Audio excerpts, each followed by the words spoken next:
Hi friends, എല്ലാവർക്കും നമസ്കാരം. ഇന്ന് നമ്മൾ ഒരു സമൂസയുടെ റെസിപ്പിയാണ് കേട്ടോ കാണിക്കുന്നത്. പുറം ഭാഗം നല്ല ക്രിസ്പി ആയിട്ടും അതുപോലെ ഉള്ളിലെ ഫില്ലിങ് നമ്മൾ സാധാരണ ചെയ്യുന്നതിനേക്കാളും കുറച്ച് ഡിഫറെൻ്റ് ആയിട്ട് കുറച്ച് സ്വീറ്റായിട്ട് ചെയ്തെടുക്കാൻ പറ്റുന്ന ഒരു സമൂസ റെസിപ്പിയാണ്. എളുപ്പത്തിൽ ഉണ്ടാക്കിയെടുക്കാം. അപ്പോൾ അതെങ്ങനെ ചെയ്യാൻ നോക്കാം. അപ്പോൾ ആദ്യം നമുക്ക് സമൂസയ്ക്ക് വേണ്ടിയിട്ടുള്ള ഫില്ലിങ് റെഡിയാക്കി എടുക്കാം. അപ്പോൾ ഒരു പാത്രത്തിൽ കുറച്ച് നെയ്യ് ചൂടാക്കി എടുത്തിട്ടുണ്ട്. ഇതിലേക്ക് ആദ്യം കുറച്ച് അണ്ടിപ്പരിപ്പ് ഇട്ട് കൊടുത്തിട്ട് അത് നന്നായിട്ടൊന്ന് റോസ്റ്റ് ചെയ്തെടുക്കാം.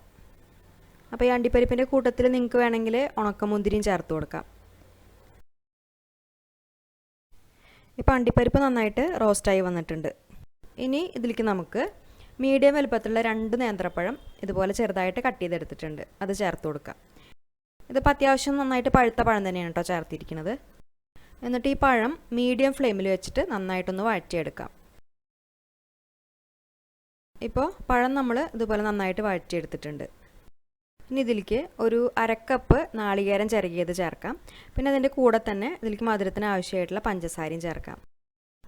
അപ്പോൾ പഞ്ചസാര ഞാനിപ്പോൾ ഇവിടെ ഒരു 3 ടേബിൾ സ്പൂണാണ് ചേർത്തിരിക്കുന്നത്. നമ്മൾ എടുക്കുന്ന പഴത്തിൻ്റെ മധുരം നോക്കിയിട്ട് അതിനനുസരിച്ച് ചേർത്താൽ മതി. പിന്നെ അതുപോലെ നിങ്ങൾക്ക് പഞ്ചസാരയ്ക്ക് പകരം ഇനിയിപ്പോൾ ശർക്കര മതി എന്നുണ്ടെങ്കിൽ ശർക്കര ചേർക്കാം. അപ്പോൾ അതൊന്ന് ഉരുക്കിയതിന് ശേഷം നന്നായിട്ട് അരിച്ചെടുത്തിട്ട് ചേർക്കുക. ഇനി ആ നാളികേരം പഞ്ചസാരയും പഴത്തിൽ നന്നായിട്ടൊന്ന് മിക്സായി വരുന്നവരെ ഇളക്കി കൊടുക്കാം. അതുപോലെ എല്ലാം കൂടി നന്നായിട്ടൊന്ന് യോജിച്ച് വന്നാൽ ഇതിലേക്കൊരു 4 ടേബിൾ സ്പൂൺ അവൽ ചേർക്കാം. വെളുത്ത അവലാണ് ചേർത്തിരിക്കുന്നത്. ബ്രൗൺ കളറിലുള്ള അവലായാലും കുഴപ്പമില്ല, ഏതായാലും എടുക്കാം. കൂടെ തന്നെ നല്ലൊരു ഫ്ലേവറിന് വേണ്ടിയിട്ട് ഒരു 1/2 ടീസ്പൂൺ ഏലക്കാപ്പൊടിയും ചേർക്കാം. എന്നിട്ട് എല്ലാം കൂടി നന്നായിട്ടൊന്ന് അങ്ങോട്ട് മിക്സ് ചെയ്തെടുത്താൽ നമ്മുടെ സമൂസയ്ക്ക് വേണ്ടിയിട്ടുള്ള ഫില്ലിംഗ് റെഡിയായി. ഇനി ഫ്ലെയിം ഓഫ് ചെയ്തതിന് ശേഷം ഇതൊന്ന് ചൂടാറാനായിട്ട് മാറ്റി വയ്ക്കാം.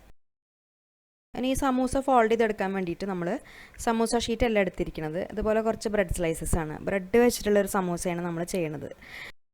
ഇതിനി നമ്മൾ ആദ്യം ഓരോന്നായിട്ട് എടുത്തിട്ട് ബ്രെഡിൻ്റെ 4 സൈഡും, അതായത് ബ്രൗൺ കളറിലുള്ള ഭാഗം അതുപോലെ ഒന്ന് കട്ട് ചെയ്ത് മാറ്റുക. ഈ കട്ട് ചെയ്ത് മാറ്റുന്ന ഭാഗം നമ്മൾ കളയേണ്ട ആവശ്യമില്ല. അത് ബ്രെഡ് ക്രംസ് ഉണ്ടാക്കാനായിട്ട് എടുത്താൽ മതി. ഇനി ഈ കട്ട് ചെയ്ത് വെച്ചിട്ടുള്ള ബ്രെഡ് നമ്മൾ അതുപോലെ ഒരു ചപ്പാത്തിക്കോല് വെച്ചിട്ട് നന്നായിട്ടൊന്ന് പരത്തിയെടുക്കാം. നല്ല തിന്നായിട്ട് തന്നെ പരത്തിയെടുക്കുക. പിന്നെ ബ്രെഡ് നമ്മൾ ഇതിനായിട്ട് എടുക്കുമ്പോൾ നല്ല ഫ്രഷ് ആയിട്ടുള്ള ബ്രെഡ് തന്നെ എടുക്കുക. ഡ്രൈ ആയിട്ടുള്ള ബ്രെഡൊക്കെ ആണെങ്കിൽ അത് നമുക്ക് ഇതുപോലെ പരത്താനും അതുപോലെ ഫോൾഡ് ചെയ്തെടുക്കാനൊന്നും പറ്റില്ല, പെട്ടെന്ന് അങ്ങോട്ട് പൊട്ടിപ്പോവും. അതുപോലെ തന്നെ ഫ്രിഡ്ജിൽ വെച്ചിട്ടുള്ള ബ്രെഡാണെങ്കിലും അത് ഇതുപോലെ ശരിക്ക് ചെയ്തെടുക്കാൻ പറ്റില്ല, അത് പെട്ടെന്ന് അങ്ങോട്ട് പൊട്ടിപ്പോവാൻ ചാൻസ് ഉണ്ട്. ഇതിനി പല രീതിയിലും നമുക്ക് ഫോൾഡ് ചെയ്തെടുക്കാം. അപ്പോൾ എളുപ്പത്തിൽ ചെയ്യാൻ പറ്റുന്ന 2 മെത്തേഡാണ് കാണിക്കുന്നത്. അപ്പോൾ ആദ്യത്തെ മെത്തേഡ് എന്ന് പറയുമ്പോൾ നമ്മൾ കുറച്ച് വെള്ളത്തിൽ ആദ്യം വിരൽ ഇതുപോലെ ഒന്ന് മുക്കിയിട്ട് ആ വെള്ളം ബ്രെഡിലൊന്ന് നനച്ചു കൊടുക്കുക. ബ്രെഡിൻ്റെ വക്കത്ത് ഇതുപോലെ ഒന്ന് നനച്ചു കൊടുക്കുക. ഇത് ഒട്ടിച്ചെടുക്കാൻ വേണ്ടിയിട്ടാണ് നമ്മളിങ്ങനെ വെള്ളമാക്കി കൊടുക്കുന്നത്. എന്നിട്ട് ഈ ബ്രെഡിൻ്റെ 2 വക്കൊന്നും ഇതുപോലെ മടക്കിയെടുത്തിട്ട് ഇതുപോലെ ഒരു കോൺ ഷേപ്പിലാക്കിയെടുക്കുക.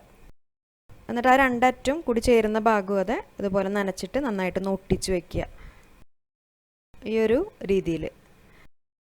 അതിനുശേഷം നമ്മൾ റെഡിയാക്കി വെച്ചിട്ടുള്ള പഴത്തിൻ്റെ ഫില്ലിങ് അതിൻ്റെ ഉള്ളിൽ വെച്ച് കൊടുക്കുക. ഫില്ലിങ് ഒരുപാടൊന്നും വെക്കേണ്ട, ഒരു 1-1.5 ടേബിൾ സ്പൂൺ വരെയൊക്കെ വെച്ച് കൊടുത്താൽ മതിയോ. കൂടുതലായി കഴിഞ്ഞാൽ നമുക്കത് മടക്കിയെടുക്കാൻ ബുദ്ധിമുട്ടാവും. അപ്പോൾ ഒരു 1-1.5 ടേബിൾ സ്പൂൺ മാത്രം വെച്ച് കൊടുത്താൽ മതി. എന്നിട്ട് ബ്രെഡിൻ്റെ ഈ ഒരു വക്കത്തും വെള്ളം ഇതുപോലെ നന്നായിട്ട് നനച്ചു കൊടുക്കുക. എന്നിട്ട് ആ ഭാഗം ഇതുപോലെ മടക്കിയെടുത്തിട്ട് നന്നായിട്ടൊന്ന് പ്രസ് ചെയ്തിട്ട് ഒട്ടിച്ചെടുക്കുക. ഒട്ടിക്കുമ്പോൾ നന്നായിട്ട് തന്നെ ഒട്ടിച്ചു കൊടുക്കുക കേട്ടോ, അല്ലെങ്കിൽ നമ്മൾ ഫ്രൈ ചെയ്യുമ്പോൾ അതൊക്കെ വിട്ടിട്ട് ഉള്ളിലെ ഫില്ലിങ്ങൊക്കെ പുറത്തേക്ക് വരും. അപ്പോൾ നന്നായിട്ട് തന്നെ ഒട്ടിച്ചെടുക്കുക. ഇപ്പോൾ ഇത് റെഡി ആയിട്ടുണ്ട്. ഇതുപോലെ ചെയ്തെടുക്കുക. ഇനി അടുത്ത മെത്തേഡ് എന്ന് പറയുമ്പോൾ ബ്രെഡ് ആദ്യം ഇതുപോലെ നന്നായിട്ട് പരത്തിയെടുത്തിട്ട് അതിൻ്റെ ആ സെൻറ്ററിൽ പഴത്തിൻ്റെ ഫില്ലിങ് വെച്ച് കൊടുക്കുക. നേരത്തെ നമ്മൾ ചെയ്ത പോലെ തന്നെ ഒരു 1-1.5 ടേബിൾ സ്പൂണൊക്കെ വെച്ച് കൊടുത്താൽ മതി. എന്നിട്ട് ബ്രെഡിൻ്റെ 4 വക്കത്തും ഇതുപോലെ വെള്ളം നനച്ച് കൊടുക്കണം ഒട്ടിച്ചെടുക്കാൻ വേണ്ടിയിട്ട്. ഇനി ഇത് ഒന്നുമില്ല, നമ്മൾ ഈ ബ്രെഡിൻ്റെ ഒരറ്റത്തു നിന്ന് മറ്റേ അറ്റത്തേക്ക് ഇതുപോലെ ട്രയാങ്കിൾ ഷേപ്പിൽ ഫോൾഡ് ചെയ്തെടുക്കുക. കുറച്ചൊന്ന് ടൈറ്റായിട്ട് തന്നെ ചെയ്തെടുക്കാം. അതിനുശേഷം ആ 2 വക്കും നന്നായിട്ട് പ്രസ് ചെയ്തിട്ട് ഒട്ടിച്ചെടുക്കുക. അപ്പോൾ ഈ ഒരു രീതിയിലും ഫോൾഡ് ചെയ്തെടുക്കാം. അപ്പോൾ ഇനി ബാക്കി വരുന്ന ഫില്ലിംഗ് മുഴുവനും ഇതുപോലെ തന്നെ ചെയ്തെടുക്കാം. മൊത്തത്തിൽ ആ ഒരു ഫില്ലിംഗ് വെച്ചിട്ട് 15 സമൂസയായിട്ട് ഉണ്ടാക്കാൻ പറ്റുക. ഇനി ഇത് ഫ്രൈ ചെയ്യാൻ വേണ്ടിയിട്ടുള്ള എണ്ണ നന്നായിട്ട് ചൂടാക്കിയെടുക്കുക. എന്നിട്ടൊരു മീഡിയം ഫ്ലെയിമിൽ ഓരോന്നായിട്ട് ഇട്ട് കൊടുത്തിട്ട് ഫ്രൈ ചെയ്തെടുക്കുക. പുറം ഭാഗം ബ്രെഡ് ആയതുകൊണ്ട് അത് പെട്ടെന്ന് തന്നെ ഫ്രൈ ആയി വരും. ഫ്ലെയിം ഒരുപാട് കുറച്ച് വെച്ചിട്ട് ഫ്രൈ ചെയ്താൽ അതിൽ ഓയിൽ കുടിക്കും. അതുകൊണ്ട് മീഡിയം ഫ്ലെയിമിൽ തന്നെ ഫ്രൈ ചെയ്തെടുത്താൽ മതി. തിരിച്ചും മറിച്ചും ഇട്ട് കൊടുത്തിട്ട് തന്നെ ഫ്രൈ ചെയ്യാം. എന്നിട്ട് 2 സൈഡും നല്ലൊരു ഗോൾഡൻ ബ്രൗൺ കളറായി വന്നാൽ നമുക്കത് എണ്ണയിൽ നിന്ന് എടുക്കാം. ബാക്കി വരുന്ന സമൂസയും ഇതുപോലെ തന്നെ വറുത്തെടുക്കാം. ഇതിൻ്റെ പുറം ഭാഗം നല്ല ക്രിസ്പി ആയിട്ടുണ്ടാവും. അതുകൊണ്ട് നല്ല ടേസ്റ്റാണ് കഴിക്കാൻ. നല്ല ചൂടോട് കൂടിയിട്ട് തന്നെ കഴിക്കുക. പിന്നെ ഉള്ളിൽ ആ പഴത്തിൻ്റെ ഫില്ലിംഗ് ആയതുകൊണ്ട് നല്ല സോഫ്റ്റ് ആയിട്ടും ഉണ്ടാവും. ഈ ഫില്ലിംഗ് നമുക്ക് പഴം വെച്ചിട്ട് തന്നെ ചെയ്യണമെന്നില്ല കേട്ടോ. വെജിറ്റബിൾസ് വെച്ചിട്ടോ അല്ലെങ്കിൽ നോൺ വെജ് വെച്ചിട്ടോ ഒക്കെ ചെയ്യാം. നമ്മൾ സാധാരണ കഴിക്കുന്ന സമൂസയേക്കാളും കുറച്ചൊരു വെറൈറ്റി ആയിട്ടുള്ള ടേസ്റ്റാണ്. പിന്നെ എളുപ്പത്തിൽ ഉണ്ടാക്കുകയും ചെയ്യാമല്ലോ. അപ്പോൾ ഈ ഒരു ബ്രെഡ് സ്വീറ്റ് സമൂസയുടെ റെസിപ്പി എല്ലാവർക്കും ഇഷ്ടപ്പെട്ടു എന്ന് വിചാരിക്കുന്നു. ഈ രീതിയിൽ ഉണ്ടാക്കാത്തവരുണ്ടെങ്കിൽ എന്തായാലും ഉണ്ടാക്കി നോക്കിയിട്ട് ഫീഡ്ബാക്സൊക്കെ അറിയിക്കൂ. പിന്നെ ഈ വീഡിയോ നിങ്ങൾക്ക് ഇഷ്ടപ്പെട്ടാൽ ലൈക്ക് ചെയ്യാനും ഷെയർ ചെയ്യാനും കമൻറ്റ് ചെയ്യാനും മറക്കരുത്. അതുപോലെ നമ്മുടെ ചാനൽ ഇതുവരെ സബ്സ്ക്രൈബ് ചെയ്യാത്തവർ മറക്കാതെ ഒന്ന് സബ്സ്ക്രൈബ് ചെയ്ത് സപ്പോർട്ട് ചെയ്യുക. അപ്പോൾ ഇനി നല്ലൊരു റെസിപ്പിയായിട്ട് വീണ്ടും വരാം. താങ്ക്